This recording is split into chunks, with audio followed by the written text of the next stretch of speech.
Nursing with easy tricks. तो आज हम देखने वाले हैं basic human needs and Maslow's hierarchy of needs. ये नर्सिंग फाउंडेशन का फर्स्ट यूनिट में टॉपिक है जो मोस्ट कॉमनली फाइनल एग्जाम में पूछते हैं। तो चलो स्टार्ट करते हैं हमारा आज का topic. Let's start from the introduction. तो क्या है बेसिक नीड्स, मतलब क्या होता है? Every human being has a certain basic needs that must be met to maintain life, health and well-being। मतलब हर एक जो भी इंडिविजुअल पर्सन रहता है उसके कुछ बेसिक नीड्स रहते हैं जो फुलफिल करके वो सरवाइव करता है। When these needs are not met, illness और imbalance occurs। और अगर ये जो नीड्स है, बेसिक नीड्स है, ये अगर फुलफिल नहीं हुए तो जो पर्सन है उसको कैसे लगेगा? इलनेस लगेगा और इम्बैलेंस लगेगा। Nurses must understand the human needs to provide the holistic and individualised care to patients. मतलब अभी हम ये जो बेसिक नीड्स है ये हम इस नर्सिंग फाउंडेशन के सब्जेक्ट में क्यों पढ़ रहे हैं? क्योंकि जब हम केयर प्रोवाइड करते हैं, जब भी कोई नर्स किसी पेशेंट को केयर प्रोवाइड करती है तो उसे बेसिक नीड्स क्या है ये मालूम होना बहुत ज़्यादा ज़रूरी है। तभी वो प्रॉपर होलिस्टिक मतलब ऑल ओवर केयर और इंडिविजुअलाइज्ड केयर जो है वो पेशेंट को प्रोवाइड कर सकेंगी। तो दैट इज द मतलब ये इंट्रोडक्टरी पार्ट है कि ह्यूमन नीड्स क्या है, बेसिक ह्यूमन नीड्स क्या है, क्यों है और ये हम नर्सिंग में क्यों पढ़ रहे हैं। तो नेक्स्ट इज द डेफिनेशन। तो चलो डेफिनेशन पढ़ेंगे क्या है। तो ह्यूमन नीड्स क्या है? It is a requirement और necessity for the survival and well-being of an individual। मतलब जो भी इंडिविजुअल पर्सन है उसके रिक्वायरमेंट्स है और नेसेसिटीज है फॉर द सर्वाइवल। मतलब जिंदा रहने के लिए जो भी रिक्वायरमेंट है, जो भी नेसेसिटीज है उसे हम कहेंगे ह्यूमन नीड्स। मतलब जो भी इंसान है उसको सर्वाइव करने के लिए, जिंदा रहने के लिए उसके जो भी रिक्वायरमेंट्स रहते हैं, जैसे कि खाना है, पीना है, घर है, तो ये सब क्या है? It is the basic human needs, उसे कहेंगे हम ह्यूमन नीड्स। तो क्लियर है ह्यूमन नीड्स क्या है? According to the Abraham Maslow, मतलब अब्राहम मास्लो ने एक डेफिनेशन दी है in the year of 1943। Human needs are arranged in a hierarchy from the most basic physiological need to the highest level of self actualisation. मतलब Abraham Maslow ने कुछ 5 levels दिए हैं ह्यूमन नीड्स के, जो कि स्टार्ट होते हैं फ्रॉम द फिजियोलॉजिकल नीड्स और हाईएस्ट लेवल है उसकी सेल्फ एक्चुअलाइजेशन। मतलब बेसिक कहाँ से, जैसे कि खाना पीना से स्टार्ट होके सेल्फ एक्चुअलाइजेशन, मतलब हम खुद क्या है, यहाँ तक के ये 5 लेवल जो है वो अब्राहम मास्लो ने दिए हैं। When one level is satisfied the person moves to the next. मतलब किसी पर्सन की एक अगर फर्स्ट लेवल ऑफ सेटिस्फाइड अगर हुई है तो वो क्या करेगा? आगे की लेवल में एंटर्ड करेगा।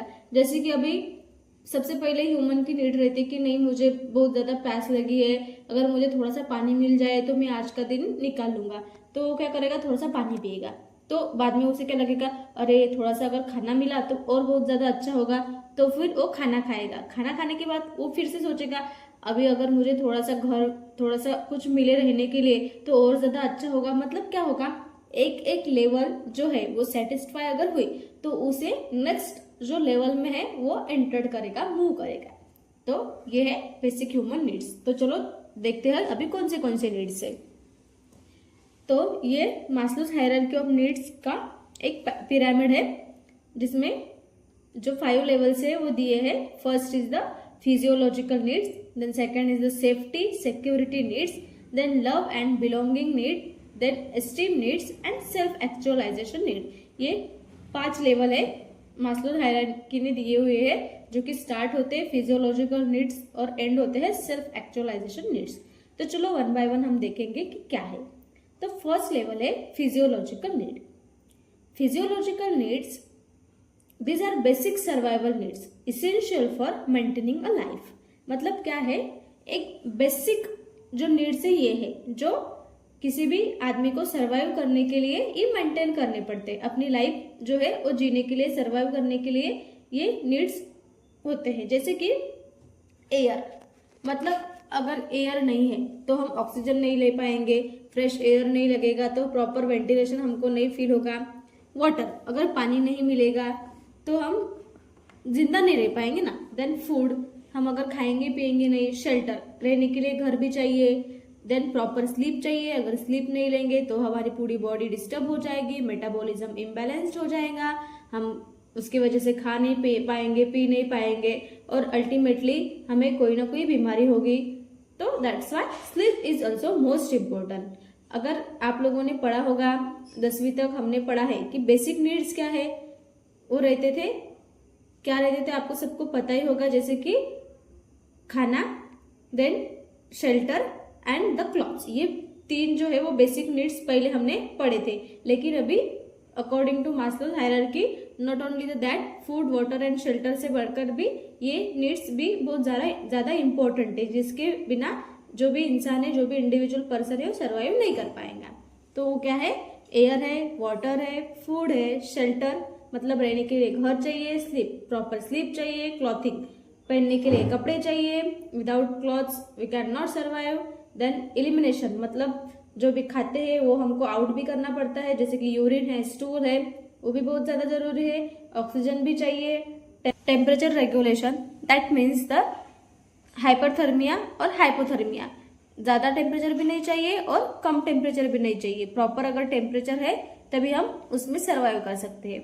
Then sexual needs, sexual need जैसे कि शादी करना, सेक्सुअल कांटेक्ट, ये सब भी अभी बहुत ज्यादा मतलब सर्वाइव करने के लिए इम्पोर्टेंट है। अगर कोई इंसान है, उसने अगर मैरिज नहीं किया है, वो अकेला कब तक रहेगा, एक ना एक दिन उसको ऐसा लगेगा कि मेरी भी फैमिली चाहिए, मुझे भी बच्चे चाहिए, अभी मैं नहीं जिंदा रह सकता है। That's why sexual needs is also the physiological need now. Then in the physiological needs what is the role of nurse, मतलब इसमें एक नर्स का क्या रोल है। इंश्योर द न्यूट्रिशन, मतलब हमें ये सब बेसिक नीड्स इसलिए पता होना चाहिए क्योंकि हमें इससे क्या होगा, हेल्प होगी प्रॉपर न्यूट्रिशन पेशेंट को प्रोवाइड करने के लिए। देन रेस्ट, हम इसकी हेल्प से मतलब अगर प्रॉपर नॉलेज होगा तो प्रॉपर रेस्ट हम दे पाएंगे। अगर हॉस्पिटल में पेशेंट कोई एडमिट है तो ऐसा इन्वायरमेंट क्रिएट करेंगे जिससे पेशेंट को रेस्ट फील होगा। एलिमिनेशन के लिए भी हम उसे कंफर्ट देंगे। देन फिजिकल कंफर्ट मतलब proper bed, proper bedding, proper linen, इससे क्या होगा, ये जो बेसिक नीड्स है उसको पेशेंट को कंफर्टेबल फील होगा। देन नेक्स्ट है हमारा next level is the safety and security needs. अगर हमारे फिजियोलॉजिकल नीड्स जो भी है फर्स्ट लेवल अगर वो कंप्लीट हो गई तो हम क्या करेंगे, नेक्स्ट लेवल को मूव करेंगे, नेक्स्ट लेवल में एंटर करेंगे। अभी हमको खाने को मिल गया, पीने को मिल गया, रहने को मिल गया, सब कुछ हमारा जो फिजियोलॉजिकल बेसिक नीड्स है अभी वो कंप्लीट हो गए। तो अभी हम क्या सोचेंगे, नहीं अभी मुझे कुछ सेफ्टी और सिक्योरिटी भी चाहिए। सेफ्टी और सिक्योरिटी मतलब क्या रहता है, safety and security needs once basic needs are met people seek safety and protection. जैसे कि physical safety, protection from the harm, accident, infection, emotional safety जैसे कि stability, freedom from the fear. मतलब किसी भी पर्सन को क्या लगेगा, अभी मुझे प्रोटेक्शन चाहिए। प्रोटेक्शन जैसे कि एक अच्छा घर चाहिए, और झोपड़ी में नहीं रहेगा उसको अभी क्या चाहिएगा, ब्रिक्स का और प्रॉपर सीमेंट का रहने के लिए घर चाहिए। उससे उससे क्या लगेगा, हाँ अभी मैं प्रोटेक्ट हूँ, अगर पानी आएगा बारिश में, नहीं तो धूप के सीजन में क्या होगा, उसे प्रॉपर वहां पे प्रोटेक्शन और सेफ फील होगा। तो इसीलिए वो प्रोटेक्शन नीड्स कंप्लीट करने के लिए क्या करेगा, अपनी सेफ्टी ढूंढने के लिए निकलेगा। देन उसे लगेगा अभी मुझे कोई हार्म नहीं होना चाहिए, तो वो वैसे अपने जो भी पर्सनल नीड्स है वो कंप्लीट करेगा। देन एक्सीडेंट और इन्फेक्शन से भी उसको क्या लगेगा, मैं हमेशा प्रिवेंट रहना चाहिए, मैं किसी एक्सीडेंट के थ्रू मतलब कुछ इंजरी नहीं होनी चाहिए। उसे ऐसे क्या लगेगा कि जो भी सेफ्टी है वो अपने सेफ्टी के बारे में सोचेगा। अभी इसमें नर्सिंग क्या रोल है, प्रोवाइड अ सेफ इन्वायरमेंट। अगर पेशेंट को सेफ फील नहीं होगा तो वो प्रॉपर उसकी हेल्थ जो है वो रिकवर नहीं हो पाएंगी, इसीलिए उसे हमें सेफ इन्वायरमेंट प्रोवाइड करना है। जैसे कि एक्सप्लेन दी प्रोसीजर, हम जो भी प्रोसीजर कर रहे हैं, जैसे कि अभी हम किसी पेशेंट को कैथेटराइज कर रहे हैं तो उसे हमको क्या करना पड़ेगा, एक्सप्लेन करना पड़ेगा कि हम ये प्रोसीजर कर रहे हैं, ये बहुत ज्यादा इंपॉर्टेंट है, इसकी वजह से आपका जो भी यूरिन एलिमिनेशन का पैटर्न है वो मेंटेन रहेगा, आपको इन्फेक्शन नहीं होगा।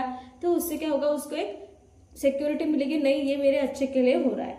देन रिड्यूस द एंजाइटी, अभी उस प्रोसीजर के बारे में उसको कुछ एंजाइटी रहेगी, नहीं अभी ये पेनफुल प्रोसीजर है, कैसे रहेगा कैसे नहीं, तो हमें क्या करना पड़ेगा, पेशेंट को बताना है कि नहीं ये प्रोसीजर सेफ है, आपको ज़्यादा दर्द नहीं होगा। तो उससे क्या होगा, पेशेंट की जो एंजाइटी है वो रिड्यूस हो जाएगी। And maintain the infection control, जैसे कि अगर जो भी हम प्रोसीजर कर रहे हैं प्रॉपर तरीके से एसेप्टिक मेजर लेके हमको करना है, जिससे कि पेशेंट को इन्फेक्शन नहीं होना चाहिए। सो this is the safety and security need. First one is the physiological need and second is the safety and security need. अगर सेफ्टी और सिक्योरिटी भी कंप्लीट हो गई, फुलफिल हो गई, तो जो भी पर्सन क्या होगा वो नेक्स्ट लेवल में एंटर्ड करेगा। तो नेक्स्ट लेवल हमारी है लव एंड बिलोंगिंगनेस। अभी उसको क्या लगेगा, अभी मुझे कोई लव वन पर्सन चाहिए जो मेरी केयर करे, जो मेरा ध्यान रखे। Okay, human needs love, affection and acceptance from the others. जैसे कि हमें लव करने वाला भी कोई चाहिए, जैसे कि हमारे पेरेंट्स से, हमारे फादर, हमारी मदर, हमारी सिस्टर, ब्रदर। अगर किसी को मदर फादर नहीं है तो उसको क्या लगेगा कि मुझे भी मम्मी पापा का प्यार चाहिए, मुझे भी अगर सिस्टर रहती तो मेरे से प्यार करती, अगर ब्रदर रहता तो हमारी अच्छी बॉन्डिंग होती। तो ऐसे जो भी ह्यूमन है उसको लव पर्सन चाहिए। देन अफेक्शन चाहिए, एक्सेप्टेंस फ्रॉम द अदर्स, मतलब उसको सोसाइटी में एक्सेप्टेंस भी करना चाहिए, जैसा वो है एज इट इज, जो भी पर्सन है उसको एक्सेप्ट करनी चाहिए। जैसे कि फ्रेंडशिप, अगर हमारी फ्रेंडशिप नहीं हुई किसी के साथ, हम अकेले में बैठेंगे तो हमको एक प्रॉपर वहाँ पे सेफ्टी और कंफर्ट फील नहीं होगा। तो फ्रेंडशिप भी इम्पोर्टेंट है, फैमिली इम्पोर्टेंट है, इंटीमेसी मतलब जो भी हमारे सेक्सुअल रिलेशनशिप है, एक में से बातें करना, इंटीमेसी होना, इंटीमेट होना एक में के साथ। देन सोशल इंटरेक्शन भी बहुत ज्यादा जरूरी है, सोसाइटी में जाना, एक दूसरे के साथ बात करना है, एक दूसरे के जो भी कांटेक्ट में आना। देन नर्सिंग रोल, इसमें एक नर्स का क्या रोल है, इनकरेज द फैमिली विजिट्स, मतलब जो भी पेशेंट को मिलने के लिए पेशेंट आते हैं तो उनको थोड़ा टाइम देना चाहिए, जैसे कि वो अपनी जो भी लव और बिलोंगिंग पर्सन है उसके साथ बात करेंगे, उसको उनको थोड़ा सा अच्छा फील होगा। So that's why we have to encourage the family visits. Then provide emotional support, हमें पेशेंट को इमोशनल सपोर्ट देना है जिससे उसको फील होगा कि नहीं नर्स भी हमारी केयर करते हैं, ये हमारे अच्छे के लिए सोचती है। कम्युनिकेट विथ एम्पैथी, हमें एम्पैथी के साथ पोलाइटली, जैसे कि yes we are caring for you, ऐसे लगना चाहिए हमारे कम्युनिकेशन में, इस तरीके से हमको उनसे कम्युनिकेट करना है, बात करना है। Then promote the group belonging, उनको ग्रुप में बैठना देना चाहिए, एक दूसरे के साथ बात करने देना चाहिए, तो उससे क्या होगा, उसको बिलोंगिंगनेस फील होगी। तो ये हमारी थर्ड लेवल थी, love and belonging need. Then next, अगर ये लेवल फुलफिल हो गई तो जो पर्सन है वो नेक्स्ट लेवल में एंटर करेगा, that is the esteem needs. मतलब people desire self respect, confidence and recognition from others, मतलब ये सब थर्ड लेवल तक अगर उसकी पूरी नीड्स फुलफिल हो गई तो उसको क्या लगेगा, मतलब अभी मुझे सोसाइटी में भी सेल्फ रिस्पेक्ट चाहिए, उसकी अगर कोई रिस्पेक्ट नहीं करेगा तो उससे क्या होगा, उसको बैड फील होगा, वो सर्वाइव करने में उसको कैसे हेजिटेट फील होगा, उसको एक कॉन्फिडेंस चाहिए रहता है सोसाइटी में जाने के लिए, ग्रुप के साथ मिंगल होने के लिए। तो ये इस सेल्फ स्टीम नीड क्या है कि उसको सेल्फ रिस्पेक्ट की जरूरत है, कॉन्फिडेंस की जरूरत है, और एक रिकॉग्निशन फ्रॉम द अदर्स, मतलब जो भी पर्सन रहते हैं, अदर इंडिविजुअल्स रहते हैं, उससे भी उसको क्या होगा, रिकॉग्निशन, नहीं ये इंसान अच्छा है, ये ऐसा ऐसा क्या काम करता है, that is a good person, ऐसे एक खुद की पहचान हम वहां पे बनाने को ट्राई करेंगे। फॉर द सेल्फ रिस्पेक्ट, जैसे कि अचीवमेंट, कि कुछ ना कुछ अचीव करे, घर लिया है, उसके बाद गाड़ी ली है, ऐसे कुछ अचीवमेंट भी उसको एक सर्वाइव करने के लिए बहुत ज्यादा इंपॉर्टेंट रहते हैं। इंडिपेंडेंस, मतलब उसको नहीं मैं इंडिपेंडेंटली जी रहा हूँ, मुझे अभी किसी की, मतलब मैं अभी किसी पे डिपेंड नहीं हूँ, तो ऐसे भी उसको एक सेल्फ नीड रहती है। देन एप्रिसिएशन एंड रिपीटेशन, मतलब एप्रिसिएशन, अगर फैमिली वाले अप्रिशिएट करते कि नहीं तो बहुत अच्छा काम कर रहा है, तो उन्हें हमारी जो भी जरूरतें है वो पूरी की है, तो इससे क्या होगा, जो भी पर्सन है उसको एक सेल्फ रिस्पेक्ट फील होगा। तो ये सब चाहिए, that is the esteem needs. Then nursing role, इसमें नर्स का क्या रोल है? इनकरेज द इंडिपेंडेंस, मतलब पेशेंट को इंडिपेंडेंट, तो आप इंडिपेंडेंट है, you are not dependent on anyone, ऐसे एक इनकरेज करना है। देन प्रेज द अकम्प्लिशमेंट, मतलब उसको या you are a fulfil person, ऐसे हमको क्या करना, अकम्प्लिश करना होगा नेक्स्ट पर्सन को।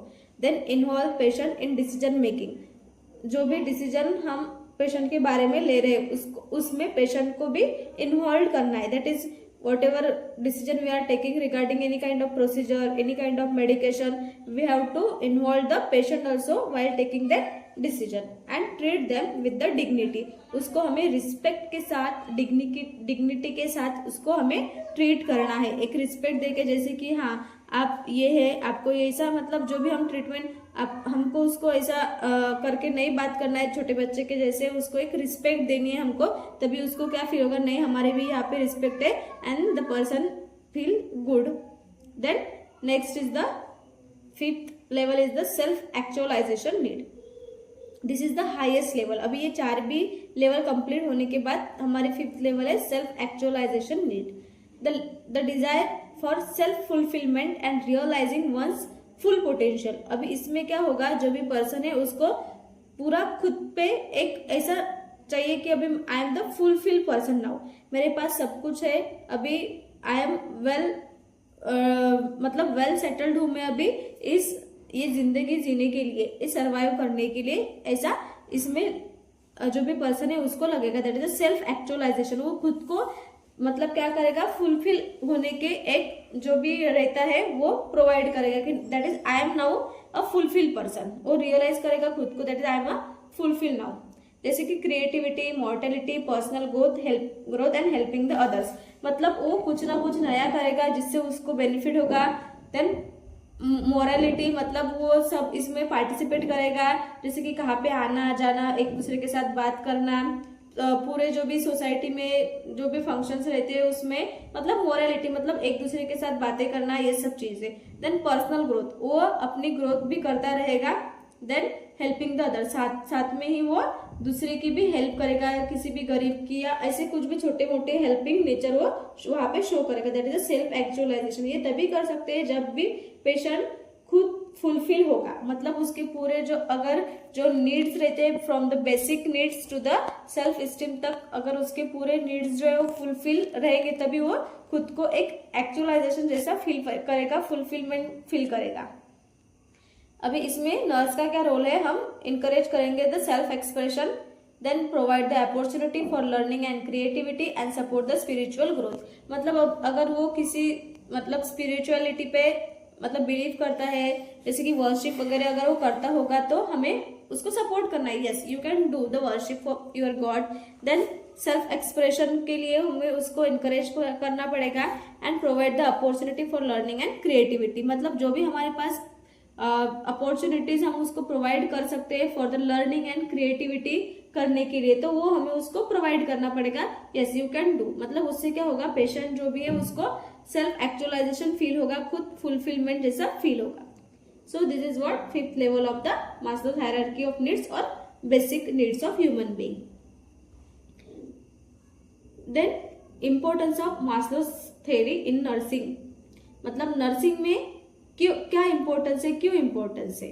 तो Maslow's hierarchy helps the nurses to identify the patient priority of care, मतलब हमें अगर बेसिक नीड्स पेशेंट के पता है तो हम क्या कर पाएंगे, जो भी प्रायोरिटी है, हमको प्रायोरिटी के बेस पे हमेशा केयर प्रोवाइड करनी पड़ती है, तो वो हम आइडेंटिफाई कर सकेंगे कि क्या प्रायोरिटी है। मतलब हम स्टार्ट करेंगे फ्रॉम द फिजियोलॉजिकल नीड्स, सबसे पहले खाना पीना, देन हम एक एक जो नेक्स्ट लेवल है वहां पे मूव करेंगे। Then understand the human behaviour and motivation, इससे क्या होगा, हमें पेशेंट का जो भी बिहेवियर है वो जल्दी समझेगा, हम मोटिवेशन वगैरह उसको कर पाएंगे। Then plan the individualise nursing care, तो ईच एंड एवरी इंडिविजुअल को हम उसके हिसाब से वहां पे नर्सिंग केयर प्लान कर पाएंगे। Then deliver the holistic care, मतलब ऑल ओवर केयर, होलिस्टिक मतलब क्या, पूरी तरीके से फोकस करके हम पूरी तरीके से वहां पे केयर प्रोवाइड कर सकेंगे, जैसे कि फिजिकल है, इमोशनल है, सोशल है एंड स्पिरिचुअल, ये सब हम वहां पे इन्वॉल्व करेंगे। Then promote recovery by addressing both basic and advance need, मतलब इससे क्या होगा, हम उसकी जल्द से जल्द रिकवरी में हेल्प कर सकेंगे by addressing the both basic need जो भी है वो एंड एडवांस नीड। मतलब हमने अभी देखी है लेवल 5 लेवल है जो कि बेसिक नीड से चालू होकर क्या होते हैं सेल्फ एक्चुअलाइजेशन पे जाके रुकते हैं। तो ये सब क्या हो गए वो फुलफिल हो गए।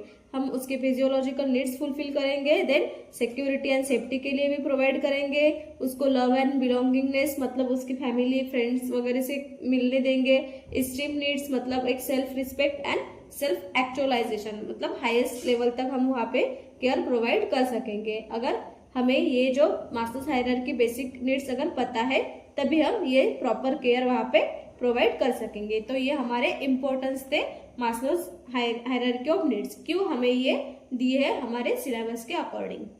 I hope you all are understand about the basic needs of human being और Maslow's hierarchy of needs। ये बहुत ज़्यादा इम्पोर्टेंट है जो MUHS के एग्जाम में हमेशा पूछते हैं। Thank you.